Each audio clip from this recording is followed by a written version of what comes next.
अब हमने इसमें टेस्टिमोनियल का सेक्शन बनाना है जो कि पैरालेक्स है, पैरालेक्स है, ठीक है।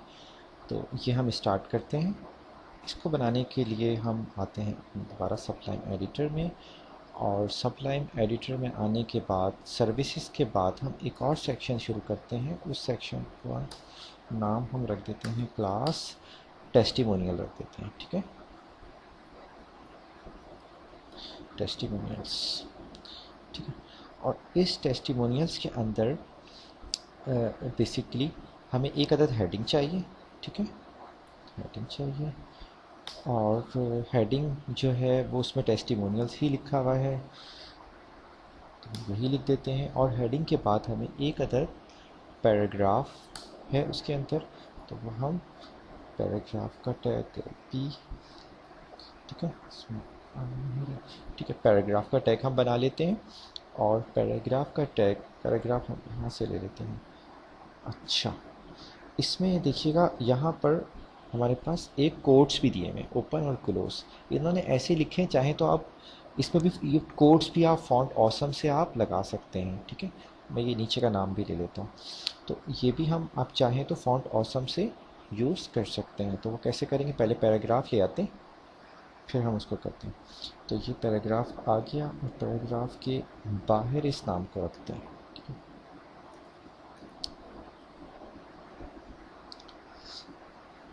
ठीक है। अच्छा, ये देखिएगा, ये जो कोड्स है ना, इस कोड्स की जगह हम यूज़ करते हैं बूट इस, हम करते हैं फॉन्ट ऑसम का आइकन।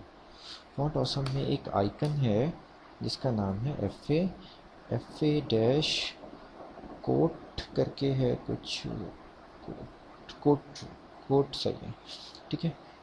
इसमें है एक हमारे पास कोट राइट और कोट लेफ़्ट। मैं एक सेकंड में यहाँ कंफर्म कर लेता हूँ इसको। हम यहाँ आते हैं और यहाँ लिखते हैं हम QUOTE कोट। तो यस, ठीक है, देखिए ये कोट लेफ़्ट है और एक कोट राइट है, ठीक है। तो हमने इसको किया FA कोट, ठीक है। और इसी तरीके से हम एक और डिव बना लेंगे आखिर में। इस कोट को हटा देंगे, इस कोट की जगह हम स्पैन लगाते हैं, और स्पैन को वही क्लास देते हैं एफ ए डैश।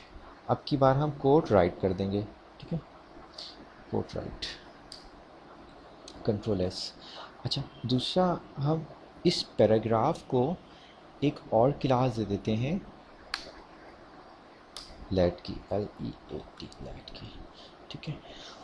ये हमने इसको क्लास दे दी। और इसके अलावा हम इसको इफ़ेक्ट अगर देना चाहें तो हम इसको इफ़ेक्ट भी दे सकते हैं। इफ़ेक्ट हम दे देते हैं वाओ, और फेड इन इफ़ेक्ट दे देते हैं ताकि ये फेड इन इफ़ेक्ट के साथ आ जाए, ठीक है। तो ये काम हमने HTML वाला तो कर दिया, ठीक है। अब हम इसमें करते हैं CSS का, जिसमें हमने बैकग्राउंड इमेज लगानी है ना। कंट्रोल C, आते हैं माई स्टाइल पे, और यहाँ आके हमने लिखा डॉट टेस्टिमोनियल्स, ठीक है। और सबसे पहले बैकग्राउंड इमेज, तो उसके लिए हमने लिखा बैकग्राउंड की प्रॉपर्टी। और बैकग्राउंड की प्रॉपर्टी के बाद हम इसमें बैकग्राउंड को लेके आएंगे, इमेज को लेके आएंगे। उसके लिए URL हमने कहा एक डायरेक्टरी बैक जाओ, आपको मिलेगा, क्योंकि हम CSS के फ़ोल्डर में इस वक्त मौजूद हैं, इसलिए मैंने कहा एक डायरेक्टरी बैक जाओ। एक डायरेक्टरी, क्योंकि देखिए मैं इस वक्त कहाँ पर हूँ, इस फाइल के अंदर मैं काम कर रहा हूँ माई स्टाइल डॉट CSS, ठीक है। मैं इससे ये कहूँगा पहले एक डायरेक्टरी बैक जाओ, यानी कि CSS के फ़ोल्डर से बाहर जाओ, और फिर इमेजेस के फ़ोल्डर में जाओ, और वहाँ पे जाकर कौन सी फ़ाइल उठा लो, ये टेस्टिमोनियल की पैरालेक्स डॉट PNG की फ़ाइल आप ओपन कर लो, ठीक है। मैं कहता हूँ इमेजेस के एक डायरेक्टरी बैक जाओ, इमेजेस के फ़ोल्डर में जाओ, और टेस्टिमोनियल, नहीं सॉरी, पैरालेक्स डॉट PNG को ओपन कर लो, ठीक है। उसके बाद no dash repeat, background repeat को नहीं, रिपीट नहीं करना, और इसकी पोजीशन जो है बैकग्राउंड पोजीशन सेंटर रखना, और इसकी जो बैकग्राउंड अटैचमेंट है वो फिक्स रखेंगे, ठीक है। और इसके अलावा हम इसको बैकग्राउंड साइज़ जो है, ताकि तमाम रेजोल्यूशन पे ये फुल विड्थ के साथ आ जाए, बैकग्राउंड डैश साइज़ की हमारे पास एक प्रॉपर्टी होती है बैकग्राउंड साइज़ कवर, ठीक है। इसके बाद हम इसको एक हाइट भी दे देते हैं, हम क्या देते हैं 500 पिक्सल्स, कंट्रोल एस। ठीक है, ये हमने यहाँ पे कर दिया। अब हम इसका रिज़ल्ट देखते हैं। ठीक है, चलिए रिज़ल्ट देखते हैं। देखिए मैं आ गया। ओहो, ये टेस्टिमोनियल देखें कहाँ पे आ रहा है, और ये सारा यहाँ पे हमारे पास साइड में चला गया। तो बेसिकली हमने क्या नहीं किया, हमने कंटेनर नहीं लगाया। तो हम कंटेनर लगाते हैं, क्योंकि हम इसको रखेंगे कंटेनर के अंदर। ठीक है, और हमने यहाँ पे लिखा डिव क्लास कंटेनर। ठीक है, ये सब किस में आएगा, कंटेनर के अंदर आएगा। ठीक है, एक्स्ट्रा स्पेस ख़त्म कर देते हैं, एक्स्ट्रा स्पेस ख़त्म कर देते हैं।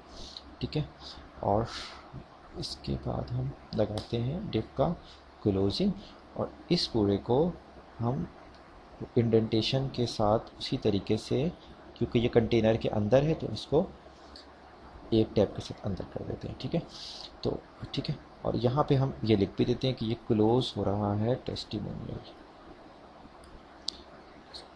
सेलेक्ट किया कंट्रोल के साथ स्लैश का साइन। ठीक है, अच्छा ये हो गया। अब हम ये कहते हैं कि इस टेस्टिमोनियल में जितना भी टेक्स्ट है उसको क्या कर दो, कंटेनर में भी लगा सकते हैं, टेस्टिमोनियल में भी लगा सकते हैं। हम कहते हैं टेक्स्ट डैश वाइट कर दो, उसका कलर वाइट कर दो, और इसके साथ साथ इसको टेक्स्ट डैश सेंटर भी कर दो। ठीक है, टेक्स्ट डैश सेंटर कर दो। ठीक है, ये हमने काम कर दिया, इतना काम हमने करा। अब हम इसका रिजल्ट देखते हैं। यस, सेंटर में आ गया। अब हम ये भी चाहते हैं कि ये थोड़ा सा नीचे हो जाए, यहाँ वाला हमारा इसका नहीं आ रहा, वो हम देखते हैं क्यों नहीं आ रहा। हमने इसमें क्या नहीं लगाया, ओहो, हमने इसमें नहीं लगाया F A dash quote left, F A dash quote left. ठीक है, अच्छा अब हमें पहली चीज़ तो ये हो गई कि इसको थोड़ा सा हमें नीचे की तरफ लाना है। तो नीचे लाने के लिए हम एक काम करते हैं, मार्जिन से हम इसको नीचे नहीं लाएंगे। ठीक है, हम ये करते हैं कि इसको कंटेनर में भी लगा सकते हैं, चाहे तो चलिए कंटेनर में लगाते हैं। कंटेनर में हम स्टाइल दे देते हैं, इनलाइन स्टाइल दे देते हैं। चलो स्टाइल पोजीशन हम कहते हैं रिलेटिव। ठीक है, और टॉप से मैंने कह दिया तकरीबन। ठीक है, रिजल्ट चेक करते हैं।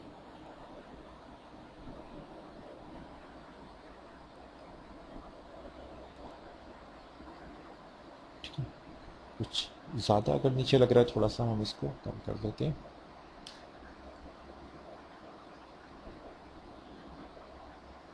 ठीक है, तो ये देखिएगा सही, ये हमारे कोड्स आ गए। इसके दरमियान स्पेस दे देते हैं एक अदद, बिल्कुल मिल रहा है ये। इसके यहाँ पे एक स्पेस, और यहाँ पर भी एक अदद स्पेस। अच्छा दूसरा ये है कि हम इसको एक लाइन में तोड़ भी देते हैं ना, तो हम इसको तोड़ देते हैं यहाँ से। ठीक है, कहीं से भी तोड़ दें इसको, यहाँ से तोड़ देते हैं वर्क के बाद से। तो यहाँ लगा देते हैं बी आर का, तो यहाँ लगा देते हैं बी आर का टैग।